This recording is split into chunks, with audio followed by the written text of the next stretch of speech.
নমস্কার, কেমন আছেন সবাই? আশা করি সবাই খুব ভালো আছেন, সুস্থ আছেন। আমরাও বেশ আছি। আমি কৃষ্ণা, কম্বোডিয়ার আজকের নতুন এবং দারুণ একটি ব্লগে আপনাদের সবাইকে জানাই স্বাগত। আজকে আমি আপনাদের সাথে শেয়ার করব ওমের স্কুলে যাওয়ার আগ পর্যন্ত, মানে ভোরবেলা থেকে স্কুলে যাওয়ার আগে পর্যন্ত আমি ঠিক কী করে থাকি, আর এই বিদেশে আসার পর থেকে সবটাই একা হাতে কিভাবে কি করে সামলাই, তারপরে আবার আমি আমার বেবিরও, আমার ওমেরও কিভাবে যত্ন নিই, সেই সমস্ত কিছু নিয়ে আজকের এই ছোট্ট ভিডিওটা। চলুন তাহলে ভিডিওটা শুরু করা যাক। আশা করি আপনাদের সবার খুব ভালো লাগবে। এখন 5:30টার মতো বাজে, আর মানডে টু ফ্রাইডে আমার ডেইলি এই 5:30টার সময় ঘুম থেকে উঠতে হয়। আমার বেবির যখন স্কুল থাকে তো আমাকে তো সকালেই উঠতে হয়, ও 7টার মধ্যে বেরিয়ে যায়। আর সকালবেলা উঠেই আমি মুখ টুক কিছুই ধুই না, সোজা চলে আসি আমার বেবি কি খেয়ে যাবে, মানে ওম কি খেয়ে যাবে সেই ব্রেকফাস্ট বানাতে। আর ওকে কিন্তু আমি কখনই সকালবেলায় কোনো ভাজা পোড়া বা ফ্যান্সি খাবার খাইয়ে পাঠাই না। ওকে সকালবেলায় ফেনা ভাত, তার সাথে কোনো দিনও ডিম সেদ্ধ কিংবা ডিমের পোচ, এই খাবারটাই আমি দিই। এইটা আমার কাছে এবং সব থেকে এইটা মনে হয় একটা হেলদি খাবার। তো আমি বেবিকে সবসময় সকালবেলাতে হেলদি খাবার খাইয়েই পাঠানোর চেষ্টা করি। আমি ওকে কোনো নুডলস বা চাউমিন সকালবেলাতে দিই না।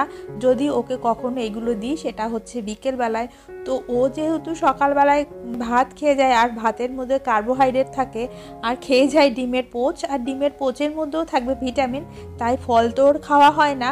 ওই জন্য আমি আমার বেবিকে কি করি, টিফিনে একটুখানি ফল দিয়ে দিই, যাতে ওর কার্বোহাইড্রেট আর প্রোটিন তো পেয়েই যায়, যেটা ওর ঘাটতি থাকবে ভিটামিন, আর ওর ফলটা খাওয়া হবে না। তাই ওকে আমি টিফিনে বেশি করে ফল দিয়ে দিই, আর কটা চকলেটও দিয়ে দিলাম, আর একটা বিস্কিট, যেটা ও খেলেও না খেলেও এইবার সকালবেলাতে আমি আমার জন্য একটা ড্রিঙ্কস বানিয়ে নিয়ে নিলাম একটুখানি লেবুর রস, আর এর মধ্যে দেব এইবার আমি একটু কফিটা দিলে একটা অদ্ভুত এনার্জি আসবে। আর দিলাম গরম জল দেওয়ার পরে 2 চামচ কফি মিশিয়ে দেব, আর তারপরে এটাকে ভালো করে নাড়িয়ে এর মধ্যে পুরো জল দিয়ে ভর্তি করে এই গ্লাসটা এখানেই থাক। এবার আমি পরপর যে কাজগুলো আছে পরপর করে নিই। তো স্কুল যাওয়ার আগে এইটাই হচ্ছে রুটিন। আমি আগে ওর ব্রেকফাস্টটা বানিয়ে নিই, তারপর ওর টিফিন বক্সটাকে গুছিয়ে দিই ব্যাগের মধ্যে। এইবার সময় হচ্ছে জামাটাকে আয়রন করে দেওয়ার। তো আমি যতক্ষণ না ওর সব কিছু করতে পারি আমার স্যাটিসফ্যাকশান হয় না, মনে হয় যে না আমি আগে ওরটা করিনি। তো আমি আগেই আমার বেবি সব কিছু রেডি করে তারপরে আমি আমারটা করি। তো এখন ওর জামাটা আমি আয়রন করে দিচ্ছি। একটা বেবিকে প্রত্যেক দিন কিন্তু স্কুলের ড্রেস সুন্দর করে ধুয়ে আয়রন করে পরিয়ে পাঠানোই মানে উচিত, তাহলে ওদের ছোটোবেলার থেকেই এই যে একটা হ্যাবিট তৈরি হয়ে যায় আয়রন করা জামা প্যান্ট পরার, মানে ভালো পোশাক পরার। তো ওইটা বড় হলে ওদের ভীষণ কাজে লাগে, কর্মক্ষেত্রে হোক যেখানেই হোক, ওরা তখন আয়রন ছাড়া জামা প্যান্ট আর পরতেই পারে না। তো ওর তো সব কিছু হয়ে গেছে, এইবার আমি আমার মাথাটা একটু আঁচড়ে নিই। সকালবেলায়ও চুল আঁচড়ানোর একেবারেই সময় পাইনি, তো জাস্ট এখন এইটা একটু করে ব্রাশ করে তারপরে আমি ওমকে যাব ডাকতে। তো ওমকে ডাকতে যাওয়ার আগে আমি মোটামুটি সবটা পুরো কমপ্লিট করে ফেলি।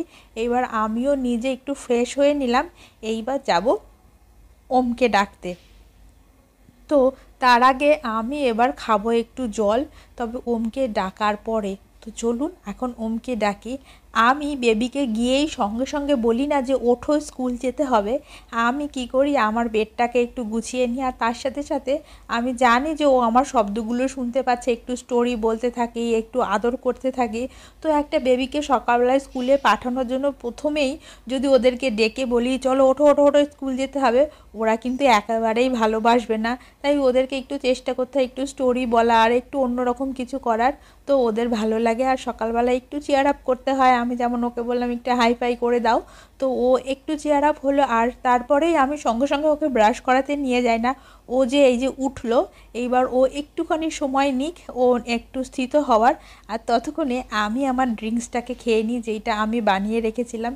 এইটা তো আমাকে মানে সারাদিনের জন্য এনার্জিও দেবে, আর এইটা কিন্তু ওয়েট লুজ করতেও ভীষণ হেল্পফুল। তো এই ড্রিঙ্কসটা আমি মোটামুটি প্রত্যেক দিনই নিয়ে থাকি। আর এইবার ওর ব্রাশ করা হয়ে গেছে, ড্রেস এসেও করানো হয়ে গেছে, এবার ও বসে আছে। আর আমি ওর ব্রেকফাস্টে যে ডিমটা দেব আজকে আর সেদ্ধ করিনি, আজকে জাস্ট পোচ করে দেবো একদম হালকা তেলে। তো এই যে একদম মানে বাটার দিলেও দিতে পারেন, আর ননস্টিক যেহেতু এটার মধ্যে তেল না দিলেও হতো, তো জাস্ট এক ফোঁটা দিয়ে আমি ওর পোচটা বানিয়ে নিয়েছি। তো বেবিকে সকালবেলা একটা হেলদি ব্রেকফাস্ট দেওয়া কিন্তু ভীষণ ইম্পর্টেন্ট, যেটা ওর গ্রোথের জন্য ভীষণ ভালো। আমার বেবি কিন্তু মোটে 5 বছর বয়স, কিন্তু ওর 5 বছরের তুলনায় যতটুকু গ্রোথ হওয়া দরকার ও কিন্তু যথেষ্ট গ্রোথ হয়েছে। তো এই হেলদি ব্রেকফাস্টটা কিন্তু একটা গ্রোথের জন্য ভীষণ ইম্পর্টেন্ট। তো এই যে ও খাচ্ছে, অনেকেই বলে থাকে যে ওরা সকালে ভাত খেতে চায় না, আমার বেবিও খেতে চাইতো না, তবে একদিন দিয়েছি খায়নি, পরের দিন দিয়েছি খায়নি, কিন্তু তৃতীয় দিন ও ঠিক খেয়ে নিয়েছে। তো ওই যে একটা হ্যাবিট তৈরি করা ভীষণ ইম্পর্টেন্ট। তো আমিও সেইভাবে আমার বেবিকে কিন্তু একটা গুড হ্যাবিট তৈরি করতে পেরেছি।